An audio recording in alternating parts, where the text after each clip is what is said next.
Hey everyone, this is Zeffy.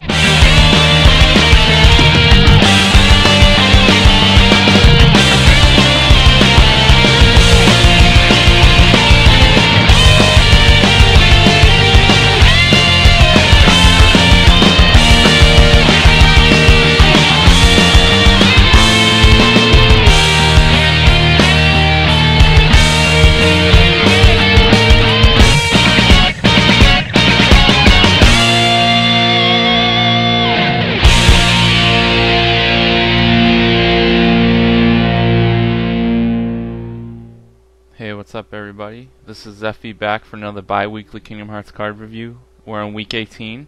Before I want to jump into that, today's November the 5th. It's the day after the presidential primary elections, and I did post a video yesterday to really encourage everybody to go out and vote and voice your opinion. The results are in. Barack Obama is the next president of the United States. He's the president-elect. And, you know, the results are what they are, whether you agree with him or not, or, you know, you supported him or not, or you supported McCain or another party.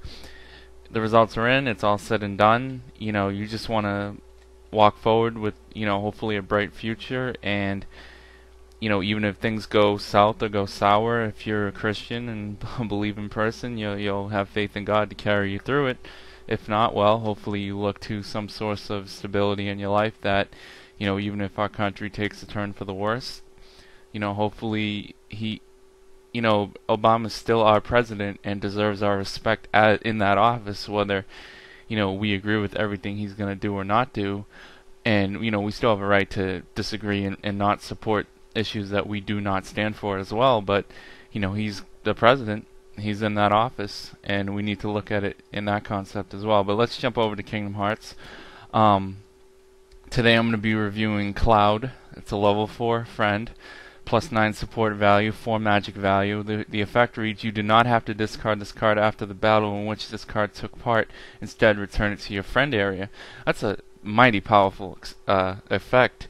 Essentially, it's basically a souped up Leon, where you don't lose this card from battle. I mean, sure, it can still be discarded from Simba or a gravity spell, but if you throw it into a battle or challenge, it stays on the field. It's a permanent. That's excellent. And it's plus 9, not plus 8. So, you know, that's the highest support value we've seen in a friend card so far, at least from the list I've seen. If there's I haven't seen every card in set 3. Unfortunately, I can't get set 3 right away. I'm going to wait a little while to actually start buying boxes. But that is, correct me if I'm wrong, but that is the highest support value in a friend card thus far in this game.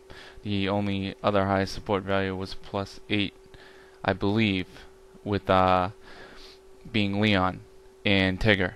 So pretty much that's powerful in and of itself. And I don't know the exact stats of Sephiroth. He may match or be, you know, greater than Cloud, but essentially that's just a powerhouse card in and of itself. I mean, plus 9, 4 magic value, which is also fantastic. You know, it's a lot of magic support. You can cast a lot of spells with that. Almost anything except some of the higher level, the 5 or 6 levels magic spell cards, which there aren't too many of. You know, like Stopka, and some, you know, the new Aroga card coming out in set 3, which I believe, yeah, that's a level 5. So, I mean, he falls short of some of those higher level spells, but there's a lot of other spells, you know, out there, or magic friends that Cloud will be able to help support you in casting. So that's definitely going to be essential, especially with some of the newer control cards. Like, you know, you have Alice, which is going to make you discard a friend card every turn. Well, you may say, you know what, I can hang on to my Cloud. He's a level 4 as well, so he's going to let me cast, you know, anything from 0 to level 4. And, you know, I can get any friend out after that. So if Alice is on the field affecting my friends, I may want to discard something else. And also, he has plus 4 magic value, which is going to help support my magic casting abilities. And, you know, hopefully that'll kind of balance itself out in and of itself, which is very, very, you know, excellent, very useful, very nice. Where Leon only had plus 3 magic value, so, I mean, he wasn't, you know, as supportive. You know, but when you jump up a couple notches, you know, when you get more magic value support out of Cloud, I mean, it's only 1 level up, but, you know, you get more magic spells in that realm that are at level 4, magic friends in that realm that you are able to support and cast when you're playing. So it gives you, you know, a pivotal control on the board, pivotal, substantial support that can be very helpful in a time of trouble, and he's, a +9, which is nothing to laugh at. So, in your deck building, whether it be World Rush Control, aggro, or anything of the sort, or any variant to that, definitely take a look at Cloud. But don't let Cloud overshadow your basic strategy and your formulation. He isn't everything.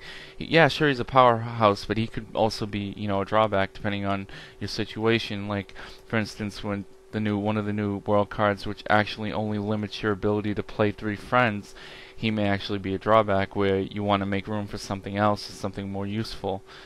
And unfortunately you can't, because of Cloud always being there on the field, and you can't get rid of it. So sometimes it could be a drawback. That's Monstro level 1. That's a world card that says you can only play up to each player can only have up to 3 friend or magic friend cards on the field at any given time. So that's where Cloud may kind of be not something you want. But then again, like I'll reiterate, +9 and 4 magic value. You can also look at that concept as well and say, well, maybe it is something I want to keep, depending on how the synergy of your deck, how your deck is run, how it's built, and what kind of metagame you're dealing with.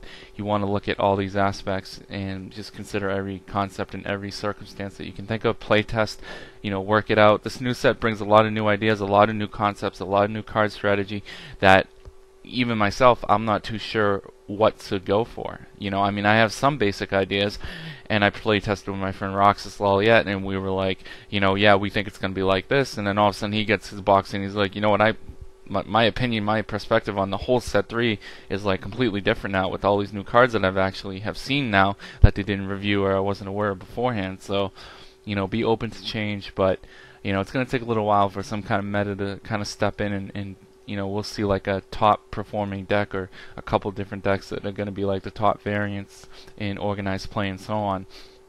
But the great thing about organized play is that it's going to encourage that. It's going to encourage players to think beyond their normal capacity of deck building or just kind of trying to have fun, but to get competitive, and they think better, and they want to, play cards that are going to perform better in better situations and complement each other. So just kind of be on the lookout for that, guys. Alright, thanks. I'll see you later.